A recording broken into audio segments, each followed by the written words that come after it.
Uh, Happy Cow Day, everybody. Um, Welcome to Dollar Tree Theater. Uh, this is Dollar Tree Theater, and this is an ongoing series that was started by our good friend Hobbs Horror, where we interview or review everything that is $1.25 or less that came to you, your collection. Uh, and so the movie that we'll be talking about today, uh, we got to watch for free. So the movie is called Rondo versus Bob, and I don't have a cover to show to you since it was a screener, but I do definitely want to talk about the movie. And I will put a trailer down in the description box as well as the movie database page. So this is a really good movie. Holy crow. Very well done. Uh, uh, and that is the story of Robert A. Burns, who is a set designer, artistic set designer for many classic movies. And his fascination with the actor Rondo Hatton, who is the ward the Rondos are named after. And in this movie that was written and directed by Joe O'Connell, um, he covers Robert Burns' fascination with Rondo and finding out all about him. Rondo Burns was a really interesting man.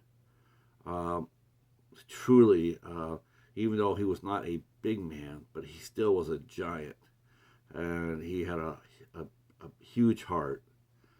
Uh, but a little bit about Burns. He's worked on some iconic as art director.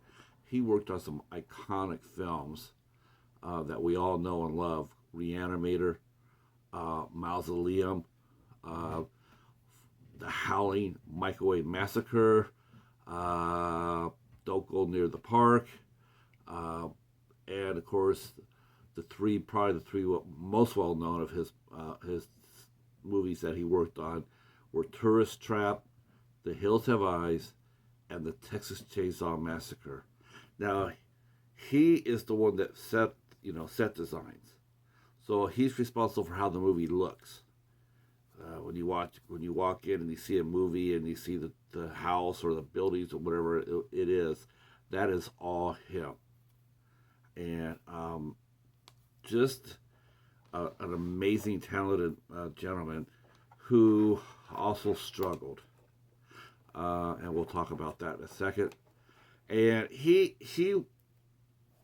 was born. It was something because I didn't realize that he had passed away, but he was born in '44, and he died in 2004 at age 60.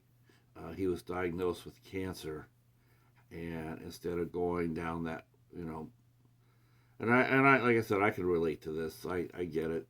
Uh, Neither condemning nor condoning. I definitely understand, but he took his life in 2004 after that diagnosis by carbon monoxide poisoning. So I get it. Robert Burns he was very creative and very artistic, but he had a lot of struggles in his life. He had a really hard time making connections with people. As far as relationships. I mean, he was great to talk with, but as far as having a deep friendship with, it was hard for him. Not for other people, but for him. Um, but he also he was fascinated with the story of Rondo Hatton. Now, Rondo Hatton, like I said, the awards for the Rondo Hatton Award is is definitely it's voted on and given by the fans to various horror institutions, bookstores, movies, studios, whoever is deemed worthy of it. Now, Rondo Hatton was born in 1894 and he died in 1946 of heart failure brought on by his condition called agramale. Agramale is a disease of the pituitary gland, and it causes your bones to grow and to shrink. So his condition started when he was about 18 years old. Um, After he fought in World War II, and they initially thought that he had been hurt through the gas, poisonous gas, and then his doctors found out that it wasn't gas. Actually, this is a pretty good diagnosis for 1918 or 19, but his doctor walked in and and saw that he had acromegaly, and immediately transferred him over to, at that time was a really the best hospital for veterans, was the Walter Reed Hospital. Uh, Rondo Hatton wasn't always an actor, and it shows this in the movie too. He was a writer. He was more of a newspaper man than he ever was an actor, um, and and of course he had to deal with his looks. His face was horribly disfigured by the acromegaly. But he went to Hollywood, and he ended up starring in over 20 movies as the Creeper, and he was actually hired by Universal to come in and replace Boris Karloff, whose contract was up. And so he came in and played the Creeper in many roles, or the Monster Man. Always the brute, always the. And even though they filmed him to be a very imposing figure, Rondo Hatton was only 5'10", so they had to use some tricks. Bigger shoes, and the way they shot him, they shot him from the ground up, so it appeared that he was a lot more imposing. But he was a journalist. He worked for many, many years as a journalist in Florida. Robert Burns lived in Texas, and he was so much fascinated by Rondo Hatton that he researched him. He contacted anybody he could, including Rondo's wife, to find out information about him. Now, this is an interesting film because Joe O'Connell, the director, what he did was he basically is telling two stories. He's telling Robert Burns' story, and he's telling Rondo's story. And there are some parallels. There's a few. Um, Even though Rondo was a much more outgoing than people would, you would never, he wasn't jumping up and down about going outside and being exposed, but he didn't hide away from his condition either. His wife and him, they're very close. His second wife was very close. His first wife that he married, he was normal. He was fine. What happened was his acromegaly happened. His first wife was very cruel to Rondo and ended up divorcing him. And Robert Burns was married, and the marriage didn't last but 6 months. So there's a couple of parallels. What I really liked about this movie was the fact that they decided to do a little bit of a docudrama. They did some dramatic recreations that felt true. Some people come out and play Robert Burns, and they played Rondo, and it worked well. This format worked well. Most of the time, you probably wouldn't want to do that with a documentary, as to, because a lot of them do that. Especially the true crime dramas, they have actors in to recreate what they think it happens. If it was just without words, fine. But when you start putting words in docudramas, like this is what these characters are supposed to be said or acted on, it becomes really fine line between a documentary and just sensationalism. Joe safely charters this, and the movie is very gripping.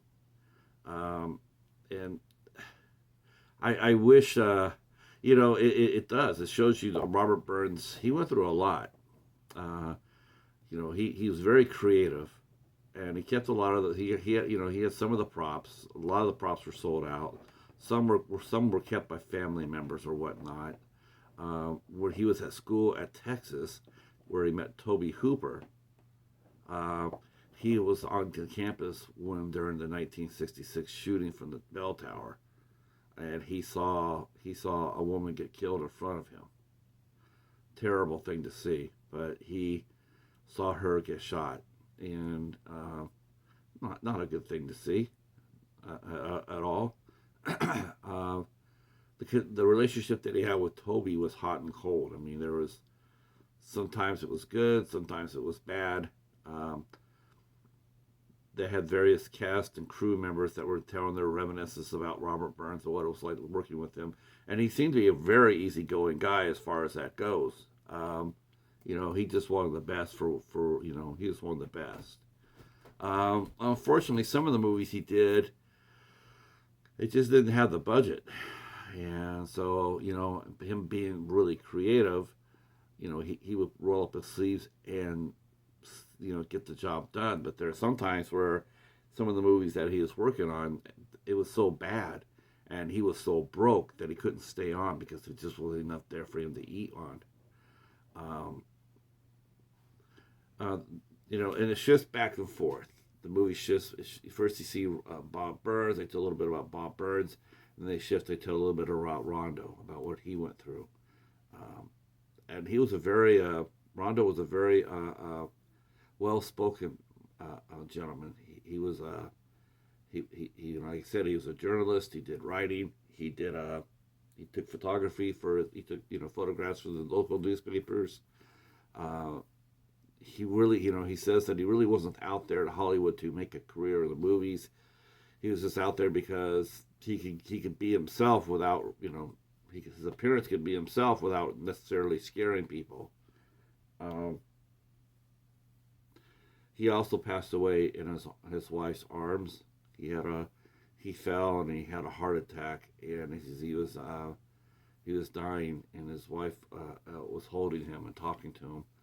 Now that's a little bit, I don't know if that's how it happened per se, but I like to believe it did because it was very gentle and very loving.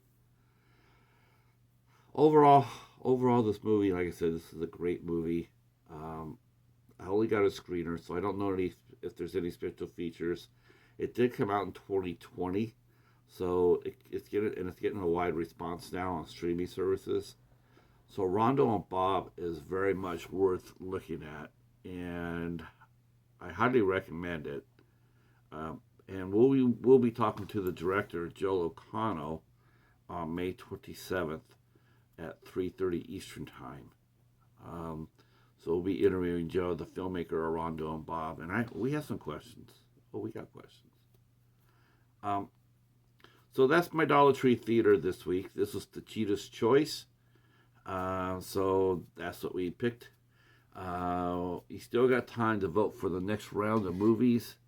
So far, it's Mortal Kombat in the first place. Then we have the Cheetah's Choice. You guys love the Cheetah's Choice. Surprisingly, I thought Pumpkinhead was going to win this round. I did. I thought, well, I'm going to put a Pumpkinhead, and everybody's going to pick this. I have never seen Pumpkinhead. I've seen Pumpkinhead 2, Blood Wings, but never Pumpkinhead itself. But this is getting decimated by Mortal Kombat. And then in last place, but not the least, because this looks like a terribly fun movie, Dead Ant. So I got Pumpkinhead and Dead Ant at Dollar Tree, and I got Mortal Kombat at the library. So voting is continuing till next Monday. So continue to vote. It's in my community tab, and I hope you guys will come out, and I'll release it. This review here will be coming out at midnight on Tuesday, and hopefully we'll see you Friday on the 27th at 3:30 p.m. As we talk to director Joel O'Connell, who also has directed a movie about a legendary stuntman, Gary Kent, called Danger God, which we'll be talking to Joe about as well. All right, well, thank you so much for watching, and we will talk at you soon.